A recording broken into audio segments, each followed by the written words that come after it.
ଆଜି ଶୁଣିବା ଉପନ୍ୟାସ ଅସବର୍ଣ୍ଣ। ଔପନ୍ୟାସିକ ବିଭୂତି ପଟ୍ଟନାୟକ। ଭାଗ 3। ମୁହଁକୁ କଳପାଣିରେ ଭଲ କରି ଧୋଇ ରୁମାଲରେ ପୋଛିଦେଲା ଭଗୀରଥ। ନା, କେହି ଦେଖି ନାହାନ୍ତି। ଅଳକା ଉପର ମହଲା ଝରକା ବାଟେ ମୁହଁ ଗଳାଇ ତଳକୁ ଚାହୁଁଥିଲା। ସେମାନେ ଅନ୍ଧାରରେ ଠିଆ ହୋଇଥିଲେ କିଛି ଦେଖିପାରି ନଥିବ। ନିଜର ନବବିବାହିତା ସ୍ତ୍ରୀକୁ ଅନ୍ୟ ଗୋଟାଏ କ'ଣ କଥା କହି ଭୁଲେଇ ଦେବାକୁ ହେବ। ଆଜି ଆଉ ଅଳକାକୁ ହରାଇବାର ଭୟ ତା'ର ନାହିଁ।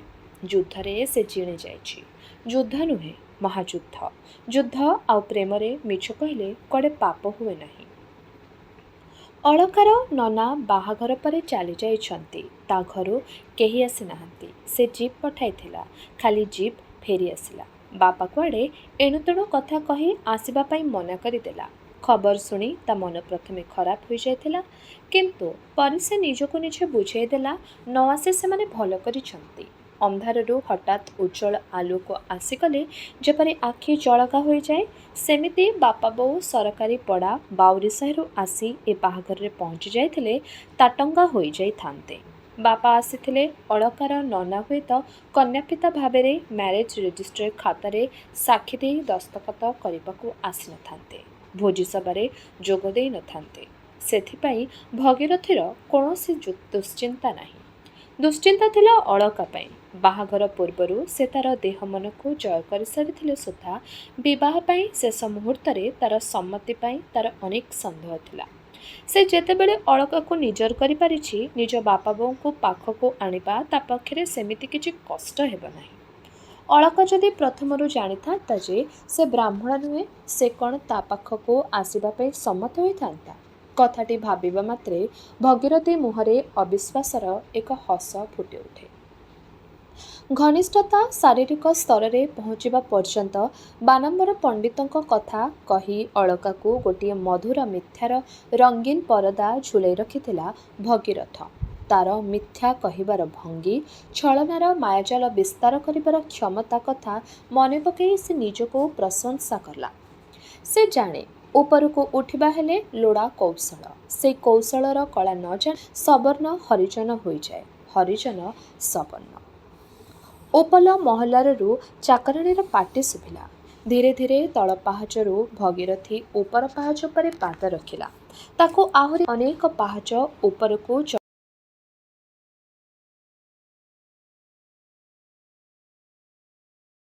ଜଣା ନାହିଁ, କିନ୍ତୁ ସେ ଜାଣେ ଅଳକା ପାଖରେ ଥିଲେ ସେ ଅଗଣିତ ପାହାଚ ଅତିକ୍ରମ କରିଯିବାରେ ତା'ର ବିଶେଷ କଷ୍ଟ ହେବ ନାହିଁ। ଅଳକା ପଚାରି ନାହିଁ, କିନ୍ତୁ ଭାଗୀରଥି ନିଜ ତରଫରୁ କୈଫିୟତ ଦେଇଦେଲା। ଜଣେ ସହକର୍ମୀ ଅଧ୍ୟାପିକା ଆସିଥିଲେ ବାହାଘରର ଅଭିନନ୍ଦନ ଜଣାଇବା ପାଇଁ। ଉପରକୁ ଆସିବା ପାଇଁ ଡାକିଲି, କହିଲେ ନା, ରାତି ଅନେକ ହେଲାଣି।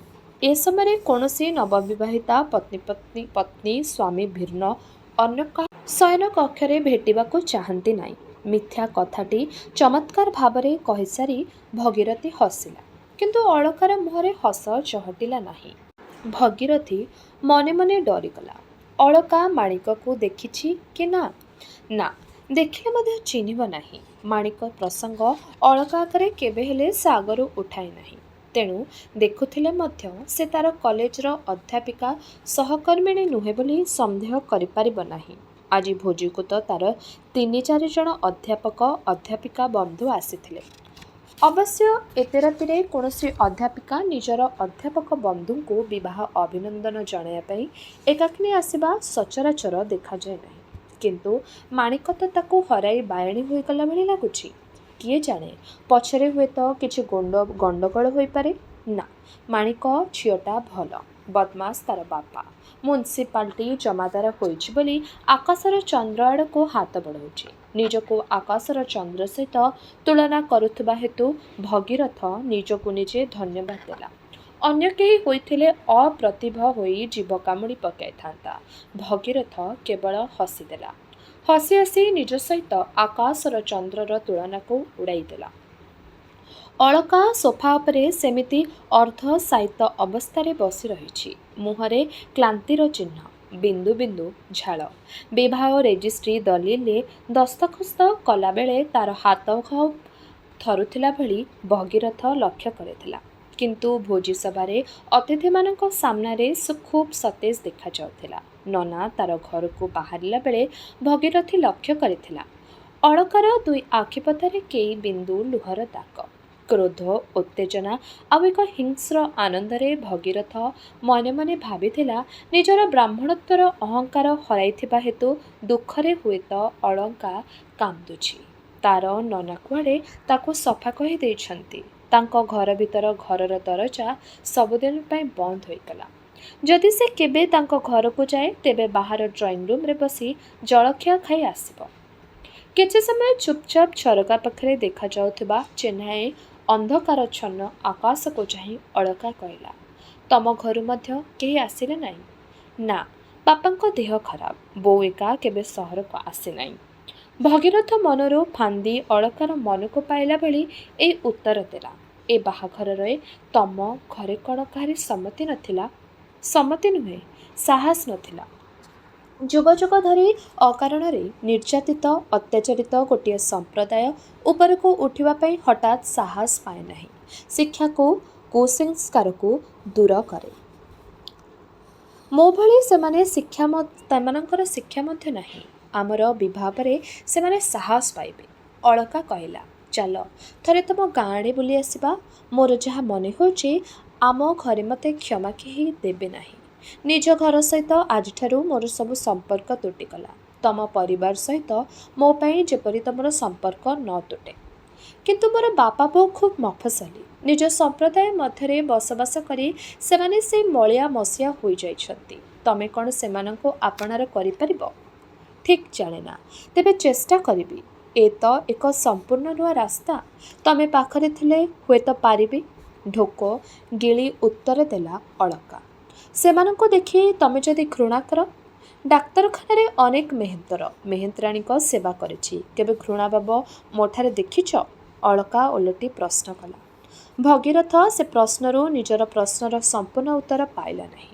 ଡାକ୍ତରାଣୀ ଭାବରେ ରୋଗୀର ସେବା ଆଉ ବୋହୂ ଭାବରେ ଶାଶୁ ଶ୍ୱଶୁରଙ୍କ ସେବା ଠିକ୍ ଏକା କଥା ନୁହେଁ। କିନ୍ତୁ ଅଳକା ତାଠାରୁ ଭଲ ଉତ୍ତର ଅବା ଆଉ କ'ଣ ଦେଇପାରିଥାନ୍ତା? ସେ ନିଜେ କେବେ ଆଶା କରି ନାହିଁ ଅଳକା ତାର ସେ ପଡ଼ା ଗାଁକୁ ଯାଇ ତାର ବାପା ବୋଉଙ୍କର ସେବା କରିବ। ସେ କଥା ତା ବାପା ବୋଉ ମଧ୍ୟ କେବେ ସ୍ୱପ୍ନରେ ଭାବିନଥିବେ। ତଥାପି ତା ବାପା ବୋଉଙ୍କ ପ୍ରତି ଅଳକାର ଆକର୍ଷଣ ଦେଖି ସେ ମନେ ମନେ ଖୁବ୍ ଖୁସି ହେଲା। କହିଲା, ଏ ଶ୍ରେଣୀ ବିଭକ୍ତ ସମାଜରେ ଜାତିଆଣ ପ୍ରଥା ସବୁଠାରୁ ବଡ଼ ଘୃଣ୍ୟ ପ୍ରଥା। ରାଷ୍ଟ୍ରର ଅଗ୍ରଗତିରେ ଏ ଜାତି ପ୍ରଥା ସବୁଠାରୁ ବଡ଼ ଅନ୍ତରାୟ। ଆମକୁ ଜାତିଭେଦର ପାଚେରୀ ଭାଙ୍ଗିବାକୁ ପଡ଼ିବ। ଏଥିପାଇଁ ମନକୁ ଇସ୍ପାତ ଭଳି ଟାଣ କରିବାକୁ ହେବ। ଭଗୀରଥର କଥା ଶୁଣି ଏଥର ଅଳକା ହସିଲା। ସୋମନାଥର ମାମୁଁ ମନ୍ତ୍ରୀ ସେ ଆଜି ବିବାହ ଭୋଜିବା ସଭାରେ ଏଭଳି ଭାଷଣ ଦେଉଥିଲେ।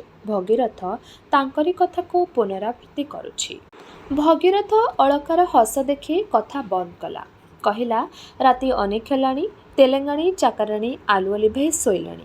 ଆମେ କେତେବେଳ ଯାଏଁ ଆଲୁଅ ଜାଳି ଗପ କରୁଥିବା? ଭଗୀରଥ ଆଲୁଅ ଲିଭେଇ ଦେଲା ପରେ ଅଳକା ବୁଝିଲା ଏଇଟା ହେଉଛି ତାର ଫୁଲଶଯ୍ୟାର ରାତ୍ରି। ଅନ୍ଧାରରେ ଦେହର ରକ୍ତବିନ୍ଦୁ ଫୁଲ ହୋଇ ଫୁଟିବ।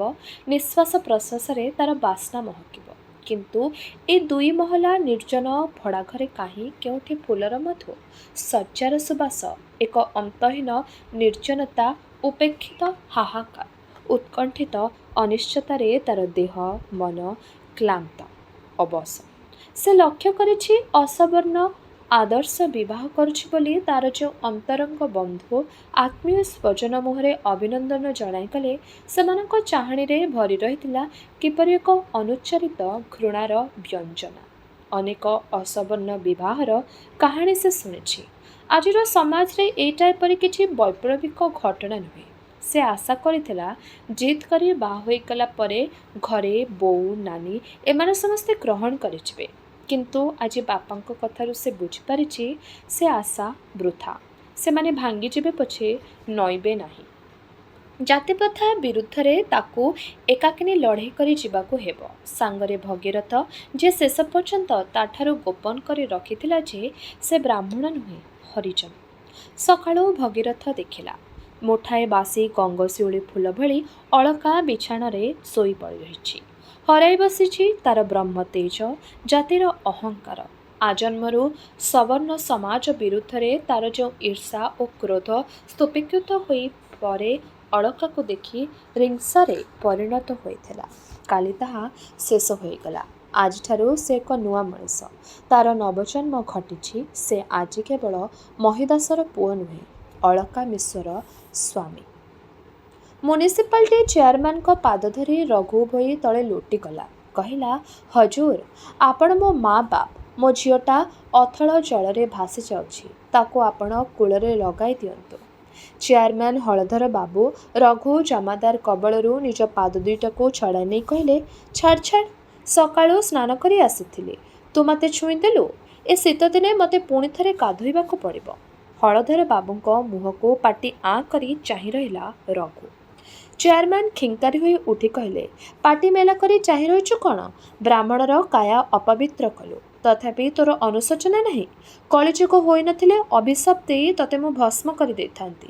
ଘୋର କଳିକାଳ ବୋଲି ମୋତେ ଛୁଇଁ ସାରି ତୁ ଜଳଜଳ ହୋଇ ଚାହିଁଛୁ, ନିଶ୍ୱାସ ପ୍ରଶ୍ୱାସ ନେଉଛୁ। ରଘୁ ଏଥର ଛାଡ଼ିଛୁଡ଼ି ହୋଇ ଠିଆ ହେଲା। ମୁଣ୍ଡ ତଳକୁ କରି ଠିଆ ହୋଇ କହିଲା, ମୋର ଏତେ କଥା ମନେ ନଥିଲା ହଜୁର। ମାଣିକ କହୁଥିଲା, ଛୁଆଁ ଅଛୁଆଁ ଆଇନ କରି ସରକାର କୁଆଡ଼େ ଉଠେଇ ଦେଇଛନ୍ତି। ମାଣିକ? ମାଣିକ କିଏ? ତାରି କଥା କହୁଥିଲି ଆଜ୍ଞା। ମାଣିକ ମୋ ଝିଅ। ମ୍ୟୁନିସିପାଲିଟି ସ୍କୁଲରୁ ଗତ ସନ ମାଟ୍ରିକ ପାସ୍ କରିଛି। ମା ଛେଉଣ୍ଡ ଝିଅ, ସେଇ ଗୋଟିଏ ବୋଲି ଝିଅ। କ'ଣ ହେଲା, ମାଟ୍ରିକ ପାସ୍ କରିଛି ତ କଲେଜରେ ଭର୍ତ୍ତି କରିଦେ। ମ୍ୟୁନିସିପାଲିଟି ଚେୟାରମ୍ୟାନଙ୍କ କଥା ଶୁଣି ରଘୁ ଭୋଇ ଟିକେ ହସିଦେଇ କହିଲା, ଝିଅଟାକୁ କଲେଜରେ ପଢ଼ାଇବି କ'ଣ? ତାର ବାହାଘର ଠିକ୍ କରି ସାରିଥିଲି। ମହିଦାସ ପୁଅ ଭଗିଆ। ପିଲାଟି କଲେଜରେ ସାର୍ ଅଛି। ସବୁ ଠିକ୍ ଥିଲା। ଯୌତୁକ ବାବଦ 5,000 ଟଙ୍କା ଦେବି ବୋଲି ମହିଦାସ ସାଙ୍ଗରେ କଥାବାର୍ତ୍ତା ମଧ୍ୟ ଛିଡ଼ି ଯାଇଥିଲା। ହେଲେ ମୋ ଝିଅ ଖାଇବା ପତ୍ରରେ ଧୂଳି ଦେଇ ଜଣେ ବ୍ରାହ୍ମଣ ଡାକ୍ତରାଣୀ ମହିଦାସ ପୁଅ ଭଗିଆକୁ ବାହା ହୋଇ ପଡ଼ିଲା। ମୋ ଝିଅଟା ଦୌଡ଼ିଆ ଖଟ ଉପରେ ମୁହଁ ମାଡ଼ି କାନ୍ଦୁଛି। ସେଇ ମୋର ଗୋଟିଏ ବୋଲି ଝିଅ। ହଳଧର ବାବୁ ଜମାଦାର ରଘୁ ଭୋଇର କଥା ଶୁଣି ଚମକି ପଡ଼ିଲେ। ବ୍ରହ୍ମାନନ୍ଦ ମିଶ୍ରଙ୍କ ଝିଅ ଜଣେ ହରିଜନ ଯୁବକକୁ ବିବାହ କରିଥିବା ସମ୍ବାଦ ଶୁଣି ସେଦିନ ଏ ସାରା ସହରରେ ସ୍ନାୟୁମଣ୍ଡଳ ଉତ୍ତେଜିତ ହୋଇ ଉଠିଥିଲା। ଯେଉଁମାନେ ରେଜିଷ୍ଟ୍ରି ବିବାହ ଉତ୍ସବରେ ଭୋଜି ଖାଇବା ବେଳେ ସମ୍ବାଦପତ୍ରରେ ନାମ ଛପାଇବା ପାଇଁ ଅସମ୍ପୂର୍ଣ୍ଣ ବିବାହର ଜୟଗାନ କରିଥିଲେ, ସେମାନେ ଘରକୁ ଫେରି ଖୁବ୍ ବିବ୍ରତ, ଅସହାୟ ଏବଂ ଅସନ୍ତୁଷ୍ଟ ବୋଧ କରିଥିଲେ। ସେ ନିଜେ ଜଣେ ନୈଷ୍ଠିକ ବ୍ରାହ୍ମଣ। ନିଜର 2ଟି ଅବିବାହିତା ଝିଅ ଅଛନ୍ତି। ଖବର ଶୁଣି ତାଙ୍କ ସ୍ତ୍ରୀ ସେଦିନ ତାଗିଦ କରିଦେଇଥିଲେ, ବ୍ରହ୍ମାନନ୍ଦ ମିଶ୍ରଙ୍କ ଝିଅର ଗୁଣ ଦେଖିଲ ତ, ଚେତା ପଶିଲା। ଝିଅ ଦୁଇଟାଙ୍କୁ ଭଲ ଜ୍ୱଇଁ ଖୋଜି ଖୋଜି କେତେଦିନ ଆଉ ବେକରେ ବାନ୍ଧି ବସିବେ। IAS IPS ଜ୍ୱଇଁ ଆମର ଲୋଡ଼ା ନାହିଁ। ଯେମିତି ହଉ ସତ୍ ବଂଶଜ ପାତ୍ର ଦେଖି ସେ ଦୁହିଁଙ୍କୁ ଉଠାଇ ଦିଅ। ସ୍ତ୍ରୀଙ୍କ କଥାକୁ କୌଣସି ଦିନ ଗୁରୁତ୍ୱ ଦିଅନ୍ତି ନାହିଁ ହଳଧର ପଣ୍ଡା। କିନ୍ତୁ ସେଦିନ ତାଙ୍କ କଥା ଖୁବ୍ ମନ ଉପରେ ପ୍ରଭାବ ପକାଇଥିଲା। ଏ ଆବର୍ଜନାମୟ ସହରର ନଗରପାଳ ହୋଇ ତାଙ୍କର ସବୁ ସମୟ ଚାଲି ଯାଉଛି। ଝିଅଙ୍କ ବାହାଘର କଥା ବେକରେ ପଇତା ଭଳି ମନରେ ଝୁଲୁଛି, କିନ୍ତୁ କେବେ ହେଲେ ଦେଖାଶୁଣା ହୋଇପାରୁନାହିଁ। ଆଜିକାଲି ମ୍ୟୁନିସିପାଲିଟି କାମରେ ବ୍ୟସ୍ତ ରହି ତାଙ୍କର କୌଣସି କଥା ମନେ ରହୁନାହିଁ। ସ୍ତ୍ରୀଙ୍କ କଥା ମଧ୍ୟ ସେ ଭୁଲି ଯାଇଥିଲେ। ଯେଉଁ ହରିଜନ ଯୁବକ ବ୍ରାହ୍ମଣ ଝିଅକୁ ବିବାହ କଲା, ତା କଥା ମଧ୍ୟ ସେ ଭୁଲି ଯାଇଥିଲେ। ଜମାଦାର କଥା ଶୁଣି ତାଙ୍କର ସେ କଥା ମନେ ପଡ଼ିଲା। ସେ ପଚାରିଲେ, ତୋ ଝିଅ ସାଙ୍ଗରେ ତ ମହିଦାସ ପୁଅର ବାହାଘର ଠିକ୍ ହୋଇଥିଲା, ଭାଙ୍ଗିଗଲା କାହିଁକି? କାନ୍ଦୁଣି ମାନ୍ଦୁଣି ହୋଇ ରଘୁ ଭୋଇ ଉତ୍ତର ଦେଲା, ଝିଅର ନାକ ଯୋଗୁଁ। ମାଣିକର ନାକଟା ଟିକେ ଚେପଟା। ମଣିଷ ଦିହ ତ ଭଗବାନ ଗଢ଼ିଛନ୍ତି ବାବୁ। ମୁଁ ବାପ ହୋଇ କ'ଣ ଆଉ କରିପାରିଥାନ୍ତି? ହଳଧର ବାବୁ ମୃଦୁ ହସି କହିଲେ, ମୁଁ ବା ଆଉ କ'ଣ କରିପାରେ? ଛୁଆଁ ଅଛୁଆଁ ସିନା ସରକାର ଆଇନ କରି ଉଠେଇ ଦେଇଛନ୍ତି, ହେଲେ ଚେପ୍ଟି ନାକି ଝିଅମାନଙ୍କୁ ବରମାନେ ନିଶ୍ଚୟ ବାହା ହେବେ। ଏଭଳି କୌଣସି ଆଇନ ତ କରିନାହାନ୍ତି। ରଘୁ ଭୋଇ ଦବିଯିବା ଲୋକ ନୁହେଁ। ସେ କହିଲା, ମହିଦାସ ପୁଅକୁ ମୁଁ ଏତେ ସହଜରେ ଛାଡ଼ୁନାହିଁ। ଠିକ୍ କରିଛି, 2 ଦିନ ଛୁଟି ନେଇ ମହିଦାସ ଗାଁକୁ ଯିବି। ଜାତି ଭାଇଙ୍କୁ ମେଳେଇ କରି ତାକୁ ଜାତିରୁ ବାଛନ୍ଦ କରିବି। ଯାହା 10-50 ଖର୍ଚ୍ଚ ହେବ କରିବି, କିଛି ପରୱା ନାହିଁ। ହେଲେ ମାଣିକ, ସେହିଦିନୁ ମୋ ମାଣିକର ଭଲ ମନ ନାହିଁ। ତାକୁ ଖଣ୍ଡେ ଚାକିରି। ଚାକିରି? କି ଚାକିରି? ମ୍ୟୁନିସିପାଲିଟି ଚେୟାରମ୍ୟାନ ସାପ ଦେଖିଲା ପରି ଚମକି ପଡ଼ିଲେ। ଦପ୍ତରୀ ଚାକିରି ଅଫିସରେ ଖାଲି ଅଛି ବୋଲି ବଡ଼ବାବୁ କହୁଥିଲେ। ରଘୁ ଖୁବ୍ ବିନୀତ ବଶବମ୍ବ ଭାବରେ ନିଜର ଦାବି ଉପସ୍ଥାପିତ କଲା। ଫେଇଁକିନା ହସିଦେଇ ହଳଧରବାବୁ କହିଲେ, ସେ ଚାକିରି ତ ଆଦିବାସୀ ପ୍ରାର୍ଥୀଙ୍କ ପାଇଁ ସଂରକ୍ଷିତ ହୋଇ ରହିଛି। ସେ ହେଲା ଠାକୁରଙ୍କ ଅମୁଣିଆ। ତୁ ତେଣିକି ଆଖି ପକାଉଛୁ କାହିଁକି ରଘୁନାଥ? ବର୍ଷେ ହେଲା ସେ ଚାକିରି ଖାଲି ପଡ଼ିଛି ଆଜ୍ଞା।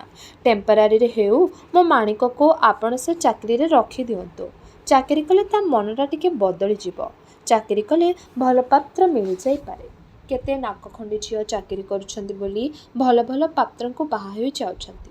ରଘୁଭୋଇ ମ୍ୟୁନିସିପାଲିଟି ଚେୟାରମ୍ୟାନଙ୍କୁ ଖୁବ୍ କାକୁସ୍ଥ ହୋଇ ନିବେଦନ କଲା। ସାର୍ଟ ପକେଟରୁ ପାନ ଡବାରୁ ଖିଲେ ପାନ କାଢ଼ି କଳରେ ଜାକିଦେଲେ ହଳଧର ପଣ୍ଡା। କହିଲେ, ବର୍ଷେ କ'ଣ? ଉପଯୁକ୍ତ ଆଦିବାସୀ ପ୍ରାର୍ଥୀ ନ ମିଳିବା ସେ ଚାକିରି 12 ବର୍ଷ ପର୍ଯ୍ୟନ୍ତ ଖାଲି ପଡ଼ିଥିବ। ସରକାରୀ ଆଇନ। ମୁଁ ବେନିୟମ କାମ କରି ଜେଲ୍ ଯିବି? ଛି ଛି।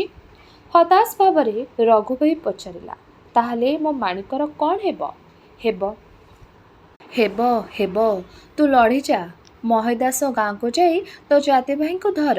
ସେମାନେ ଗୋଟାଏ ବାଟ ବାହାର କରିଦେବେ। ମୁଁ ତ ପଛରେ ଅଛି। ଛି ଛି, କି ଅନ୍ୟାୟ କଥା। ଗୋଟିଏ ଝିଅକୁ ଆଶା ଦେଇ ତାକୁ ଅବାଟରେ ବସେଇ ଦେଇ ଲୋକଟା ଆଉ ଜଣଙ୍କୁ ବାହା ହୋଇଗଲା। ଘୋର କଳିକାଳ ରଘୁନାଥ। କଳିଯୁଗ ନ ହୋଇଥିଲେ ବ୍ରହ୍ମ ଅଭିଶାପ ଦେଇ ମୁଁ ତାକୁ ଧ୍ୱଂସ କରିଦିଅନ୍ତି। କିନ୍ତୁ ଏ ଓଲଟା ଯୁଗରେ ମୁଁ କ'ଣ ଆଉ ପାରିବି?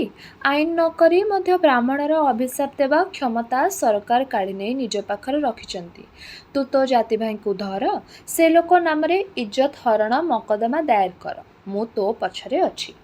ଠିକ୍ ଏ ସମୟରେ ନବଘନ ସାମନ୍ତରାୟ କଣ୍ଟ୍ରାକ୍ଟର ମ୍ୟୁନିସିପାଲିଟି ରାସ୍ତା ତିଆରି, କୋଠାବାଡ଼ି ନିର୍ମାଣ ବାବଦ ପାଉଣା ଆଉ ଟେଣ୍ଡର କଥା ବୁଝିବା ପାଇଁ ତାଙ୍କୁ ବାରମ୍ବାର ଅଫିସକୁ ଆସିବାକୁ ହୁଏ।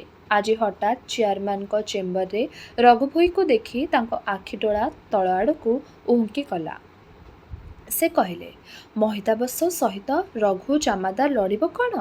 ଆମେ ଆଖପାଖ ଗାଁର ସବୁ ଲୋକେ ଲଢ଼େଇ ଆରମ୍ଭ କରିଦେଲୁଣି। ଭଗିଆ ଯଦି ନାଲି ରାସ୍ତାରୁ ଓହ୍ଲେଇ ଗାଁ ଆଡ଼କୁ ମୁହାଁଏ, ତେବେ ଆଉ ଜୀବନ ଘେନି ଫେରିବ ନାହିଁ। ସରକାରୀ ପଡ଼ାର ହରିଜନ ସାହି ଲୋକଙ୍କୁ ତାଗିଦ କରି ଦିଆଯାଇଛି। ଯଦି ସେମାନେ ଭଗିଆ ସହିତ ସମ୍ପର୍କ ରଖନ୍ତି, ଗାଁରେ କେହି ସେମାନଙ୍କୁ କାମଧନ୍ଦାକୁ ଡାକିବେ ନାହିଁ। ବାଉରି ହୋଇ ବ୍ରାହ୍ମଣ ଘର ଜୋଇଁ ହେବାର ମଜା ଏଥର ପିଲା ଚାଖୁଥାଉ। କିନ୍ତୁ ରଘୁଭୋଇକୁ କାହିଁକି ମହିଦାସ ସହିତ ଲଢ଼ିବ? ମୁଁ ତ କିଛି ବୁଝିପାରୁନାହିଁ। ହଳଧର ବାବୁ ରଘୁ ଜମାଦାର ପକ୍ଷରୁ ସକଳ ଘଟଣା ବୁଝାଇଦେଲେ। ନବଘନ ଆକାଶରୁ ଖସିପଡ଼ିଲା ଭଳି କହିଲେ, ଏ କଥାଟା ଆଗରୁ ଡାକ୍ତରାଣୀ କାନରେ ପକେଇ ଦେଇଥିଲେ ତ ଭଗିଆ ଶିଶୁପାଳ ହୋଇଯାଇଥାନ୍ତା। ଆଗରୁ ମୋ ସାଙ୍ଗରେ ଟିକେ ପରାମର୍ଶ କଲୁନାହିଁ କାହିଁକି ଭୋଇ ପୁଅ? ମୁଁ କ'ଣ ସେ କଥା ଭାବିନଥିଲି କାନ୍ତରାଟି ବାବୁ? ମାଣିକ ମୋତେ କିଛି କରିବାକୁ ଦେଲା ନାହିଁ। ମୋତେ ଉପଦେଶ ଦେଲା, ସେ ମୋ ଖାଇବା ପତରରେ ଧୂଳି ପକାଇ ଦେଲା ବୋଲି ମୁଁ ତା ଭାତ ଥାଳିରେ ବିଷ୍ଟା ପକାଇବି? ଛି ଛି। ରଘୁଭାଇ ଝିଅର ମହାନୁଭବତା ଲକ୍ଷ୍ୟ କରି ହଳଧର ବାବୁ ଓଠ ଛୁ ଛୁ କଲେ। କହିଲେ, ହରିଜନ ଘରର ଝିଅ ହେଲେ କ'ଣ ହେବ? ତାର ସବର୍ଣ୍ଣ ଘର ପିଲାର ବୁଦ୍ଧି। ତମେ ନବଘନ ବାବୁ ଜମାଦାର ଝିଅ ପାଇଁ ଗୋଟାଏ ଚାକିରି ବୁଝିଦିଅ। ସେ ତ ମାଟ୍ରିକ ପାସ୍ କରିଛି। ଚାକିରି? ଆରେ ରଘୁ, ଚାକିରି ମୋ ପାଖରେ କାହିଁ? ତୁ ସୋମନାଥ ବାବୁଙ୍କୁ ଧର। ଝିଅ ନାମରେ ତୋର ଗୋଟାଏ କୁକିଂ ଗ୍ୟାସ୍ ଏଜେନ୍ସି ସେ ଇଚ୍ଛା କଲେ ଏଠାରେ କରିଦେବେ। ତାପରେ ଗୋଡ଼ ଉପରେ ଗୋଡ଼ ପକାଇ ତୁ ଟଙ୍କା ରୋଜଗାର କରିବୁ। ସୋମନାଥ ମାନେ ଆମ ମନ୍ତ୍ରୀ ବାବୁଙ୍କ ଭଣଜା ସୋମନାଥ? ତା ହାତରେ କ'ଣ କୁକିଂ ଗ୍ୟାସ୍ ଏଜେନ୍ସି ଅଛି? ଅଛି। ସରକାର କୁକିଂ ଗ୍ୟାସ୍ ଏଜେନ୍ସି ହରିଜନମାନଙ୍କୁ ଦେବେ ବୋଲି ସ୍ଥିର କରିଛନ୍ତି। ଗୋଟାଏ ନୂଆ ଗ୍ୟାସ୍ କମ୍ପାନୀର ଏଜେନ୍ସି ଏ ସହରରେ ଦିଆଯିବ। ସୋମନାଥ ବାବୁ ମଧ୍ୟ ମୋତେ କହୁଥିଲେ, ମଉସା, ମୋତେ ଜଣେ ବିଶ୍ୱାସୀ ହରିଜନ ଠିକ୍ କରିଦିଅ, ଯାହା ନାମରେ ମୁଁ ଏଜେନ୍ସି ନେବି। ଟଙ୍କା ମୁଁ ଜମା କରିଦେବି। ଏଜେନ୍ସି ତା ନାମରେ ରହିବ। ଲାଭାଂଶରୁ 10% ତାର, 10% ହେଲେ ବି ମାସକୁ। ରଘୁ ଜମାଦାର ସେତେବେଳକୁ ଲୋଭରେ ଅଭ୍ରଖଣ୍ଡ ଭଳି ଟକ୍ ଟକ୍ କରୁଛି। ସେ ପଚାରିଲା, ରୋଷେଇ ଗ୍ୟାସ୍ ସରକାର କେବଳ ହରିଜନମାନଙ୍କୁ ଦେବେ ବୋଲି କାହିଁକି ସ୍ଥିର କରିଛନ୍ତି କାନ୍ତରାଟି ବାବୁ?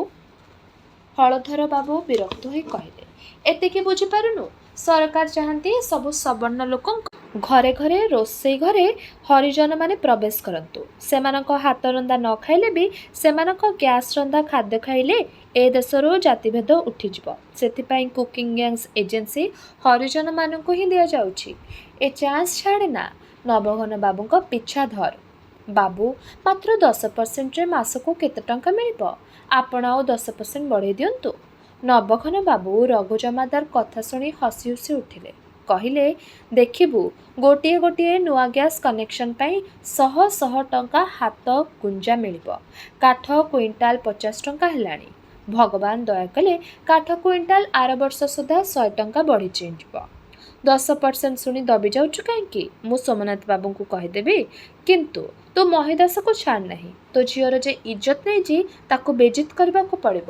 ତୁ ସରକାରୀ ପଡ଼ା ସିଦ୍ଧପାଟଣା ଗାଁର ସବୁ ଜାତି ଭାଇଙ୍କୁ ଡକାଇ ଭୋଜିଟା ଦେ।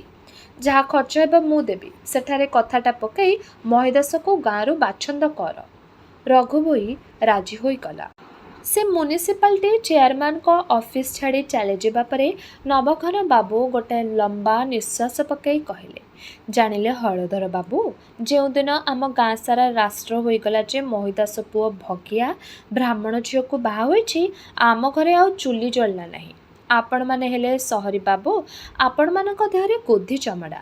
କିନ୍ତୁ ଆମେ ମଫସଲର ଲୋକ। ଆଜି ମହିଦାସ ପୁଅ ବ୍ରାହ୍ମଣ ଘରେ ବାହା ହେଲା, କାଲି ଧୁରୁବ କାଣ୍ଡି ପୁଅ କରଣ ଖଣ୍ଡାୟତ ଘର ଝିଅକୁ ବାହା ହେବାକୁ ବସିବ। ଆଉ ତାହେଲେ ଭଲ ମନ୍ଦ ବଡ଼ ସାନ ଭେଦ ରହିଲା କ'ଣ? ୟାକୁ ମୂଳରୁ ନ ଅଟକାଇଲେ ପଛରେ ଆଉ ରୋକି ହେବ? ଜଳ ଜଳ କରି ଅନେଇଛନ୍ତି କ'ଣ? କ'ଣ କହିବେ କୁହନ୍ତୁ? ହଳଧର ବାବୁ ଖୁବ୍ ଚାପା କଣ୍ଠରେ କହିଲେ, ଆପଣ କଣ୍ଟ୍ରାକ୍ଟରି କରୁଛନ୍ତି, ସେଥିପାଇଁ ମନର କଥା ମୁହଁରେ ପ୍ରକାଶ କରିପାରୁଛନ୍ତି। ମୁଁ ପଲିଟିକ୍ସ କରୁଛି।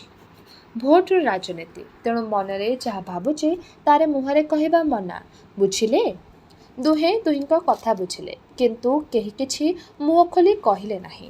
ଅନ୍ୟମାନଙ୍କ ଭଳି ସେମାନେ ମଧ୍ୟ ହରିଜନମାନଙ୍କ ଉନ୍ନତି ଚାହାନ୍ତି। ସେମାନେ ପାଠ ପଢ଼ନ୍ତୁ, ବଡ଼ ଚାକିରି କରନ୍ତୁ, ଦେଶର ପ୍ରଧାନମନ୍ତ୍ରୀ ହୁଅନ୍ତୁ, ଏଥିରେ ବ୍ରାହ୍ମଣ କରଣ ଖଣ୍ଡାୟତମାନଙ୍କର ଆପତ୍ତି ନାହିଁ। କିନ୍ତୁ ଜଣେ ହରିଜନ ପୁଅ ସବର୍ଣ୍ଣ ଘରେ ବିବାହ କରିବ, ଏକଥା ଭାବିଲା ବେଳକୁ ସେମାନଙ୍କ ବିବେକ ଲହୁଲୁହାଣ ହୋଇଯାଉଛି। ଅନେକ ଯୁଗ ଅନେକ ପୁରୁଷର ସଂସ୍କାର ରକ୍ତରେ ମିଶିଯାଇଛି। ସହଜରେ ସେ ରକ୍ତର ବିଦ୍ରୋହକୁ ଏଡ଼ାଇ ହେଉନାହିଁ। ନବଘନ ବାବୁ କହିଲେ, ଆପଣ ରାଜନୀତି କରୁଛନ୍ତି, ଭୋଟ ପାଇଁ ହରିଜନଙ୍କ ପାଖରେ ହାତପାତି ଠିଆ ହେଉଛନ୍ତି, ସେଥିପାଇଁ ମନର କଥା ମୁହଁରେ କହିପାରୁନାହାନ୍ତି। କିନ୍ତୁ ମୋର ସେ ଭୟ ନାହିଁ। ମୁଁ ଗାଁ ଟୋକାଙ୍କୁ କହିଦେଇ ଆସିଛି, ଭଗିଆ ଯଦି କେବେ ସ୍ତ୍ରୀକୁ ନେଇ ଗାଁକୁ ଯାଏ, ଠେଙ୍ଗା ଉଠିବ, ଛୁରୀ ଚାଲିବ। ଆସ୍ତେ ଆସ୍ତେ। ଏଇଟା ମ୍ୟୁନିସିପାଲିଟି ଅଫିସ। ଏ ଅଫିସ ଘର କାନ୍ଥରେ ମଧ୍ୟ କାନ ଅଛି। ଆଉ ସବୁ ହାଲଚାଲ କ'ଣ? ଠିକାଦାରୀ କେମିତି ଚାଲିଛି? ପୂର୍ତ୍ତ ମନ୍ତ୍ରୀଙ୍କ ସାଙ୍ଗରେ ସେଦିନ କାରରେ ଯାଉଥିଲେ ଦେଖିଲି। ମୋ କଥା କିଛି ପଚାରୁଥିଲେ? ପ୍ରସଙ୍ଗ ବଦଳିଗଲା। ତେବେ ଏଠାରେ ଶେଷ ହେଲା ଔପନ୍ୟାସିକ ବିଭୂତି ପଟ୍ଟନାୟକଙ୍କର ଉପନ୍ୟାସ ଅସବର୍ଣ୍ଣର ଏହି ଭାଗଟି। ଆଗାମୀ ଅଧ୍ୟାୟରେ ଏହି ଉପନ୍ୟାସଟିର ବାକି କଥାଗୁଡ଼ିକୁ ଆମେ ଶୁଣିବା। ରହିଲି, ନମସ୍କାର।